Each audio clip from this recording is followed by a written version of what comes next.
Comment j'ai découvert ma médiumnité? Et ben, les amis, non mais si je vous raconte, vous allez trop rigoler, c'était chelou quand même. En fait, j'étais en train de manger. J'étais avec ma fille et en fait, dans mon assiette, dans de la matière s'est transformée en une forme et on pouvait apercevoir Vénus.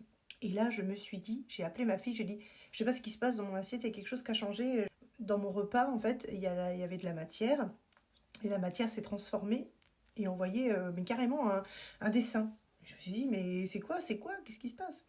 Et ma fille m'a dit, mais maman, c'est Vénus, tu vois. Elle me dit, tu connais pas Vénus? Bah, je dis, j'ai pu apercevoir, mais c'est vrai que moi, j'ai pas fait des grandes études, donc je ne sais pas, je me suis pas vraiment intéressée. Et je n'étais pas dans la médiumnité du tout. Moi, j'étais dans le maquillage. J'y suis toujours, les amis. Du coup, elle m'a montré une photo et c'était Vénus. Et à la fin, quand on a pu percevoir que c'était Vénus, qui était la femme, la fécondité, la beauté, qui m'allait très très bien d'ailleurs, parce que j'avais vraiment tous ces sens. Donc peut-être mon âme vient sûrement de Vénus, hein, vraiment la planète de la beauté, de la femme. Quand on s'est rendu compte que c'était Vénus, ça a encore changé de forme. Et là, nous avions une femme, mais avec tous les ossements, un peu tête, avec la tête de mort, le corps, etc. Donc c'était pour m'indiquer que toute ma vie allait changer. Et ça, c'est vraiment mon premier signe que j'ai eu en fait.